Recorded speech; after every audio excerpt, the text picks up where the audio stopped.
Maria, can you talk about the whole Olympic experience and walking into the stadium as a flag bearer and what it was like? Oh, it was a once-in-a-lifetime opportunity for me. I grew up watching so much of the Olympics on television and just dreaming to one day.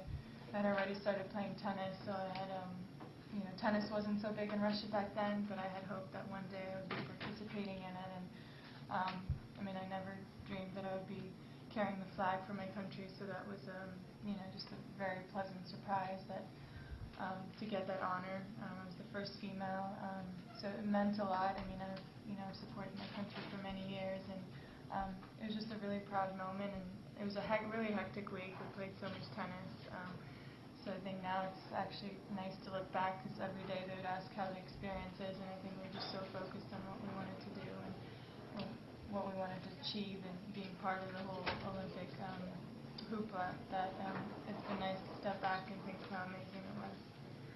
You haven't played a match since the Olympics, so how are you feeling health-wise now? Yeah, I feel really good. I went into Montreal and, I was supposed to play, but I got a stomach bug and just decided to give it a rest. It was just, I think it was a sign my body just needed to slow down, and it was a lot of travel, a lot of playing, and had a hectic summer, so, decided to shut it down until here. Because we still have a lot to play towards the end of the year, and but it's been good. I've been training for a few weeks now and got here a little early. Yeah. Are you at the point where you don't feel like you need a lot of matches going into tournaments? Because you've been enough years on tour and you know what it takes. Yeah, but I also feel like I know with experience sometimes. Obviously it's an individual choice, and it depends on what has helped you before. I know that if I feel healthy and I have enough practice, I'm okay. I don't feel like I need to play 3 tournaments in order to be ready for the U.S. Open. And like I said, I played a lot of tennis this year, and sometimes it's more important for the body to feel fresh and the mind as well. And obviously you never know if that's going to pay off or not, but you learn from experience, and that's helped me before, and trying to make the right choices in certain moments of the year. Your fiance, Sasha, which we were just talking about the NBA before you came in here. Is he playing overseas? Want to try to get back in the NBA? I know he spent a year with our New Jersey Nets. Yeah, he's back in Turkey for another year. Okay, Yeah. so he's not coming back to the NBA? Not this year, no. No, he's already back there training. He enjoyed his year with the Nets? Yeah, he did. Oh, with the Nets? Yeah, he did. Well, unfortunately it ended, but yeah, he did while he was here. I did too. I was close to the city most of the time. Took the ferry over, so that was nice. Maria, when you think about schedule management, is it something you just learned from your own experience, or do you look at players like Federer and how they've managed their career and their durability, or is it a personal feeling, or is it something that you've watched other players? No, I think it's a personal feeling. Maybe in the beginning of your career, it's something that you can maybe take from other players, but I've learned a lot over the years of what's worked and not worked. It's also about seeing the results after what you feel. It's not just saying, oh, I need a break, or oh, I need a tournament. It's really about looking back and seeing how you felt going into an event, how you did, how your preparation was. You learn a lot by being on the tour for many years. Maria, how did you come up with the name Sharapova, and can you tell us a little bit about the company?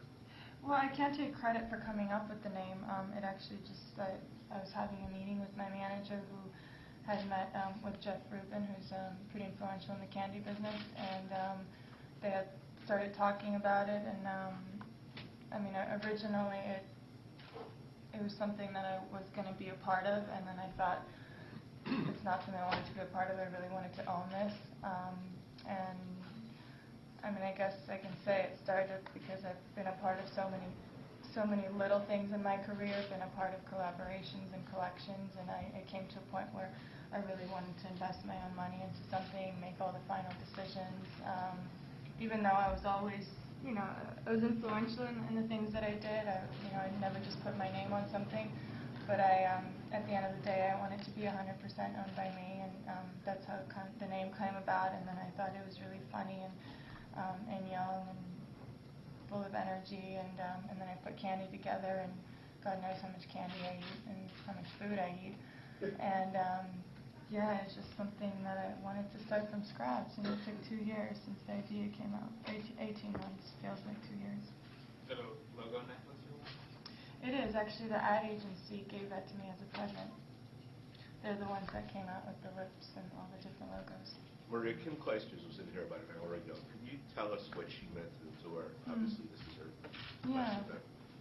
Yeah, well, I mean, what's there to say about Kim? There's so many great things. I mean, besides the fact that she's been an incredible tennis player and a champion and someone that went away from the sport to commit herself to being a mother and a good wife, and then coming back and being a professional and winning a few more Grand Slams. She's always so focused and determined. One of the best athletes I think the game saw in women's tennis, and the way she moved around the court, but also just a really great person, very humble, and at the end of the day, just down-to-earth person that, I think reflected on life in a very good way, always wanted to be a good mother, and family was important to her, had really good values, so I really respect that in her. Is she one of the most all-around popular players on the tour? Definitely, absolutely. How's the quest to being world #1 ranked for you as compared to winning titles?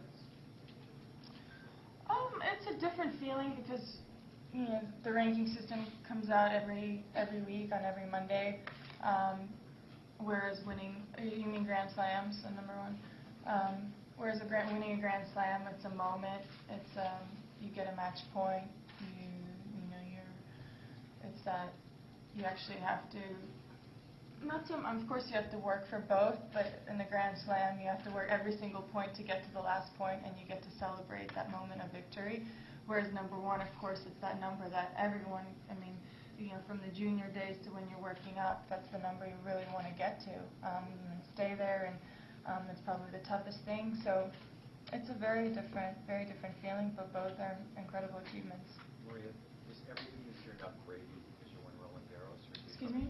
Does everything feel like gravy after you won Roland Garros? You come in here and say, okay, I won the Olympics and win Wimbledon, clean the slate, and now I've got the US Open and I've got huge goals here.